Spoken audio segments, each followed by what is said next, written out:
Hello friends, we are starting first chapter linear pair into variables 1.1. Practice at 1.1. In that first question, complete the following activity to solve the simultaneous equations. हे सगळं मी activity अगोदरच लिहून ठेवलेली आहे, फक्त आपल्याला ती कंप्लीट करायची.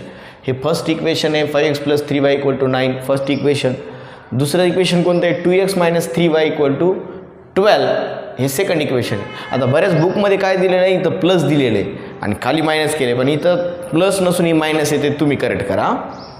आता इथं एक प्लस आणि एक मायनस आहे, ऑलरेडी चिन्ह डिफरंट आहे, +3y - चिन्ह आहे, डायरेक्ट कटायले चिन्ह कोणाचं बदलायची गरज नाही, ॲड म्हणून दिले. Let's add the equation 1 and 2. बरीच हिंटच त्यांनी दिलेली, फक्त आपल्याला रिक्वायरी जागा भरायच्या. आता हे +3y - 3y तर कटलच, ओके. आणि 5x + 2x किती आले 7x झालं. इथं 7x तर ऑलरेडी दिले आणि यांची ॲड करायची म्हणजे बेरीज 12 9 किती झाले 12 + 9 21. आता इंटू 7 आहे गुणिले 7, इकडे गेल्यावर हे 21 ला 21 दशाल तसं हे गुणिले 7 एका बॉक्समध्ये गेले, गुणिले 7 भागिले 7 झाले, समजलं. आणि 7 × 21 7 × 7 = 21, डायरेक्ट x बरोबर किती आलं 3 आलं. बघा इकडे x बरोबर रफमध्ये सांगतो 21 / 7 असं लिहिलं असतं आपण स्टेपमध्ये, 7 × 7 = 7 × 21 301 म्हणजेच काय आलं असतं 300 एक लिहायची गरज नाही, बाजूला सांगितली काटाकाटी, लक्षात घ्या हे असं. आता प्लेस x = 3 इन इक्वेशन 1. जिथं 1 दिसेल 1 बघा इथं 1 आहे, 1 मध्ये ठेवायची, एक्सची व्हॅल्यू किती ठेवायची आपल्याला, एक्सची व्हॅल्यू 3 ठेवायची, लक्षात घ्या.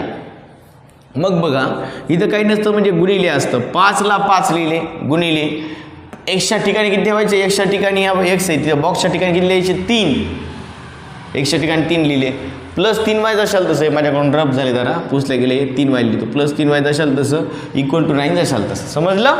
आता बघा 3y ला 3y 5 × 15 इथं प्लस झाले असते, प्लसचे 15 डायरेक्ट इकडे केले -15 झाले, काय झाले -15, मायनस चिन्ह दिलेलं आहे. 5 × 15 आणि हे +15 इकडं मायनस गेले 9 कडे गेलेत. आता मला सांगा 3y बरोबर हे धन 9 आणि वजा 15 चिन्ह ऋण आहे, धन ऋण दोघाचं जमणं वजाबाकी करा, भिन्न चिन्हांची 15 तून 9 गेले 6 आले, पण चिन्ह मोठ्या संख्येचं 15 चिन्ह ऋण आहे म्हणून येणार उत्तर ऋण आहे -6. मग हे वरती -6 राहतील, गुणिले 3 काय झाले भागिले 3 झाले, 3 2 6. हे बघा काटाकाटी रफमध्ये बघा, हे रफ आहे, दिस इज रफ वर्क. y बरोबर काय येतं आहे, y = बघा काय आलेलं ते, y = -6/3. -6/3चं काय येतं बघा, y बरोबर y = 3 × 1 = 3, 3 2 6, पण वजा चिन्ह वरती शिफ्ट होणार, -2/1 म्हणजेच काय आलं y ची किंमत -2 आली, इथं y ची व्हॅल्यू -2 आली, 3 2 6. ओके, हे रफमध्ये इथे असंही डायरेक्ट कळतं -2 येतं आहे. मला सांगा एक्सची व्हॅल्यू किती आली, सोल्युशन इज x, y, एक्सची आली 3, वायची आली -2. ही ॲक्टिव्हिटी पूर्ण झाली, समजली. सो जशा तशी ॲक्टिव्हिटीचं आपण एक्सप्लेन केली, लिहून घ्या, काही अडचण असली तर विचारा.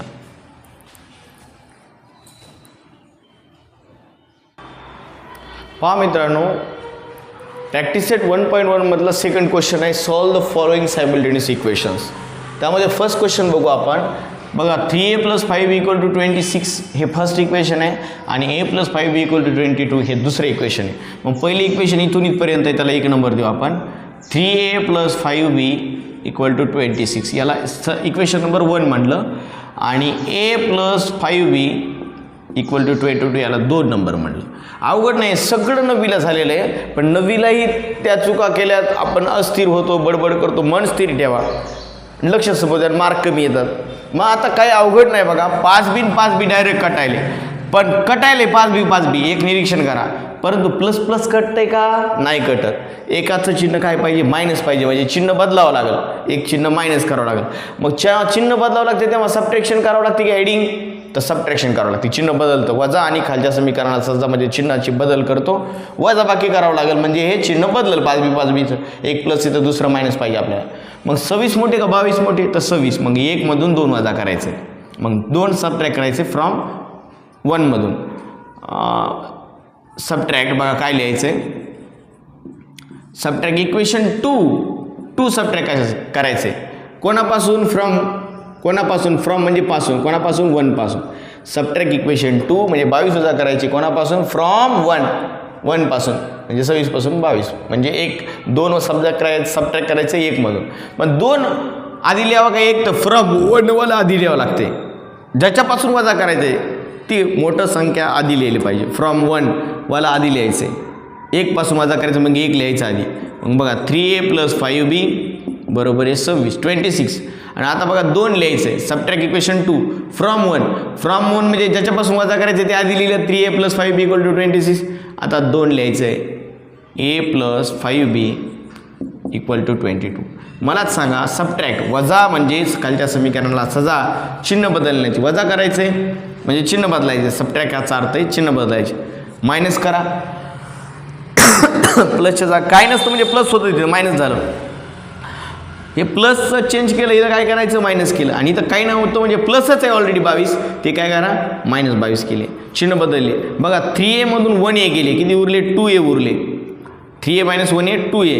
हे +5b आणि प्लस राहिलं नाही त्याला गोल केलं, हे काय झालं मायनस झालं, -5b झाला. आता +5b - 5b cancel, equal to जसं तसं. आणि 26 मधून 22 गेले, 26 - 22 4 आलं. मग आता लक्षात घ्या इथं a बरोबर आहे 4, a = चिन्ह थोडं जास्त मोठं म्हणजे लक्षात येईल. बघा हे गुणिले 2 काय झाले इकडे भागिले 2 आले. मग a बरोबर काय येतं आहे बे 2 4 2 1 2 2 2 4 a = 2 आलं. a ची व्हॅल्यू जी 2 आली ती 1 मध्ये किंवा 2 मध्ये ठेवा. बघा 1 मध्ये सोपी जाईल का 2 मध्ये, 1 मध्ये ठेवून द्या. Put a = 2 in equation 1. बघा 1 मध्ये ठेवू, पुट किंवा प्लेस लिहिलं तरी जमतं. Place a = 2 in equation 1. मग a मध्ये आपण प्लेस करू 2 a च्या जागेवर 1 मध्ये a जिथं दिसेल तिथं 2 ठेवायचे. मग हे का आपण जशाल तसं लिहून काढू वाटलं तर, नाही तर डायरेक्ट ठेवलं तरी जमते म्हणा, पण 1 जशाल तसं लिहून काढू. 1 मध्ये ठेवायचं ना, 1 लिहून काढू जशाल तसं. 3a + 5b सोपं जाण्यासाठी सांगायलो. बऱ्याच जणांना लक्षात येत नाही, इकडं बघावं लागतं वारंवार. याच्यात 3 लिहिलं पुन्हा इथं कुठे त्यापेक्षा 1 जशाला तसं कॉपी पेस्ट लिहिलं तिथं 1 लिहिलं, 1 मध्ये ठेवायचं म्हणून. आता नॉन सेमीचे लेकर a बरोबर 2 समीकरण 1 मध्ये ठेवून लिहितील. आता जिथं a दिसेल तिथं 1 मध्ये 2 ठेवून द्यायचं आहे. a ची व्हॅल्यू किती ठेवायची 2. a 3 ला 3 लक्षात घ्या 3 ॲज इट इज गुणिले a ची व्हॅल्यू किती ठेवली 2 ठेवली, 5b जशाला तसं बरोबर आहे 26.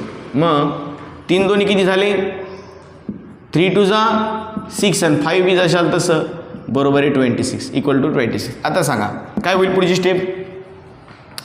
5b जशाल तसंच राहतं.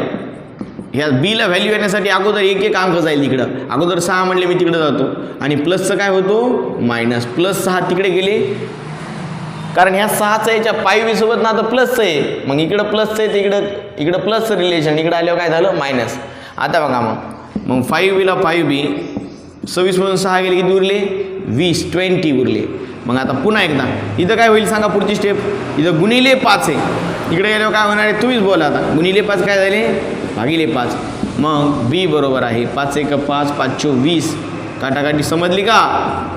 5 1 गुणिले 5 भागिले 5 5 1 5 5 4 20 काय 5b बरोबर 20. मग b बरोबर 5b = 20. मग b = हे 20 ॲज इट इज ठेवले गुणिले 5 भागिले 5 झाले. 5 1 5 5 2 5 4 20. 4/1 चा अर्थ फक्त 4 होतो. मग फायनली सोल्युशन लिहायचं. फायनली काय लिहायचं सोल्युशन. काय येतं सोल्युशन अगोदर a नंतर b. मग a ची व्हॅल्यू सांगा. a ची व्हॅल्यू किती काढली आपण 2 काढली आणि b ची व्हॅल्यू 4. हे सोल्युशन आहे समजलं. सो नॉन सिम्युलर उकल शब्द लिहू शकता खाली पॉज करून लिहून घ्या. ओके.